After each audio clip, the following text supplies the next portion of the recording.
level head.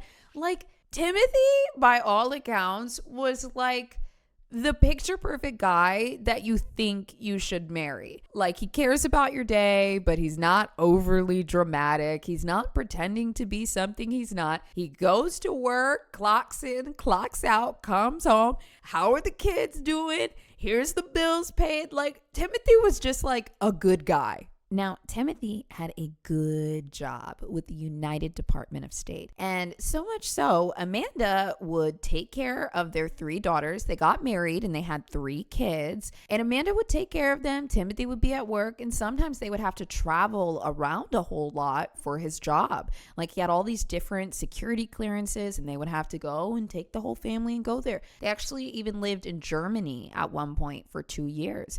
But everything was good. Timothy was taking care of business and Amanda was taking care of the kids. Now, about 2 years after they moved to Germany, Timothy gets a promotion and they're off to a new location. This time, Timothy became the security engineering officer in the U.S. Department of State. This means that Timothy is in charge of building the security systems, making them more secure, understanding what the threats are, and he's got every code and passport you could possibly want. He built it. So he gets transferred to another job in South Africa. Can I also just say, like, Timothy's job was pretty serious. They had this man traveling all over the world with his family, with every family member having to get a security clearance along the way. Also, what is the cybersecurity expert doing in South Africa? Like, he was high level.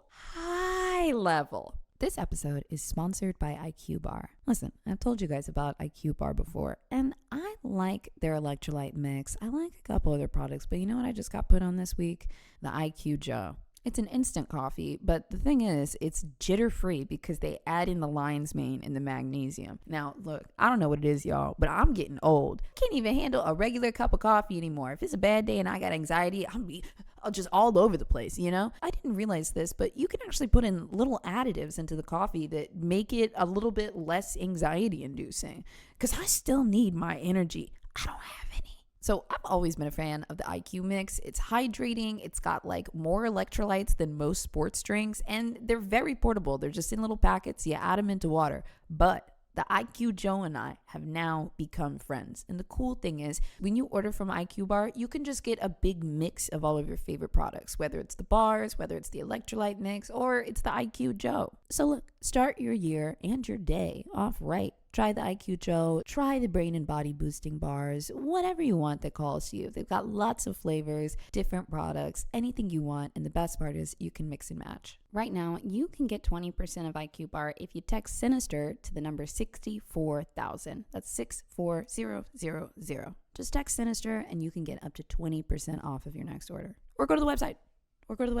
Timothy's got this new role. They're settling into a new country. It can be stressful moving around a whole lot with your family, relocating your kids, putting them in new schools, learning new cultures. But they had done this before and they could handle it. So they settle into South Africa and Timothy's working in his new job. Amanda's taking care of the girls. And, you know, sometimes she would go out. And one day, Amanda meets this guy named Anthony. Anthony is immediately so charming to Amanda. She thinks he's cute. He's got this South African accent.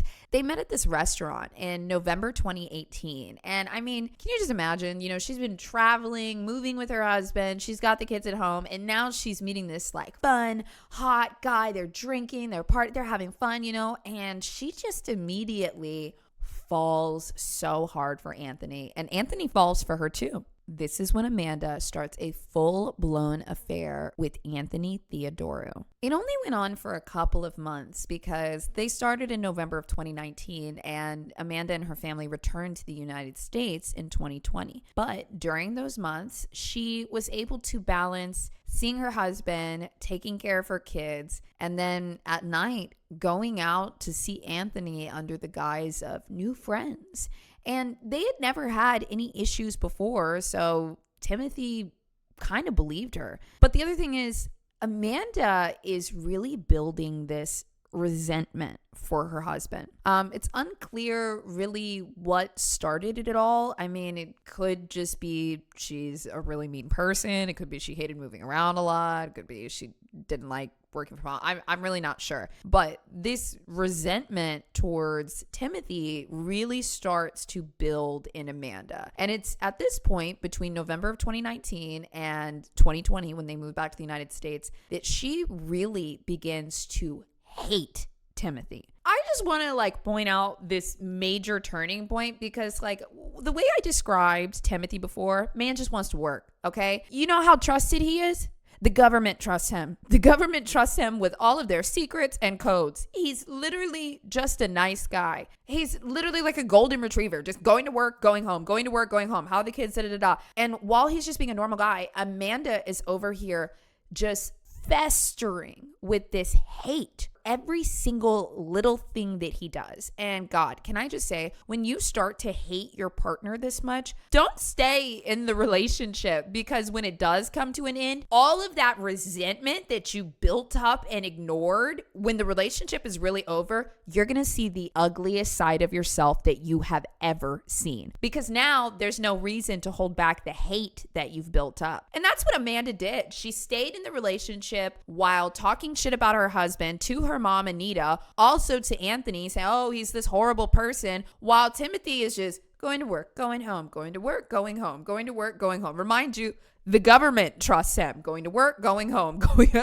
Amanda just couldn't handle this for some reason. She and Anthony seem to really be in love. Now, what she doesn't know is Anthony has a bit of a conscience. He likes Amanda. He believes, Amanda, that Timothy is this horrible person, so he sticks by her side, even though he knows she's involved with somebody else. So this is kind of the dynamic in South Africa. Amanda's cheating, and Anthony, her new love interest, is kind of just waiting to see what happens. And Timothy doesn't really know what's going on, but he can feel his wife breathing down his back.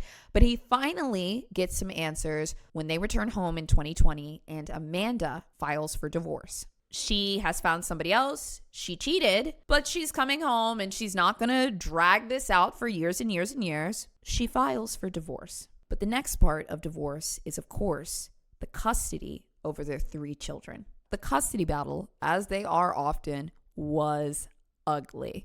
I think another really depressing part of custody battles that people don't really talk about are you can be with somebody for 5, 10, 20 years, and then suddenly in that courtroom, you will see a side of them you have never seen before. Especially for spouses or family members in this situation, it really messes up your worldview because they think, oh my God, I knew this person. I loved this person. I trusted this person. And then they're looking over at the bench on the other side and they're like, but who is that? How did I miss this? How did I not know that this is who I'd been sleeping next to my whole life? That's exactly what their experience was. Despite the courts ruling that Timothy was allowed to see the children, he had visitation rights, Amanda just said, no, you can't see the kids. And Timothy's like, yeah, but I have court-ordered visitation. And she just said, no, you cannot see the girls. Goodbye. So that's how their custody battle started off. It's also possible that Amanda was wrapped up in her own little world and did not think that Timothy would fight this hard for his children, but he did. When Amanda refused to let him see the girls, he filed multiple motions against her. In the court, he tried to do everything properly. He didn't just show up acting all crazy, once again, lending to the character of who Timothy was. He went through the proper systems, and he would file these contempt motions over and over and over again. And every time, this would just piss Amanda off because she was like, why is he fighting so hard? Why won't he just give up? And I mean, it's unclear why she chose to be so aggressive with him from the beginning, because normally custody battles are like a slow descent into madness. But she, from the jump, was not yielding to anything that the court said. She was adamant that he would not have any custody of the children. But with every motion filed, she began to get more angry and she started to devise a plan. It would actually come out during trial that Amanda began to devise this sick plan before the custody battles even started. So it was clear the custody battle was not her sole motive. This episode is sponsored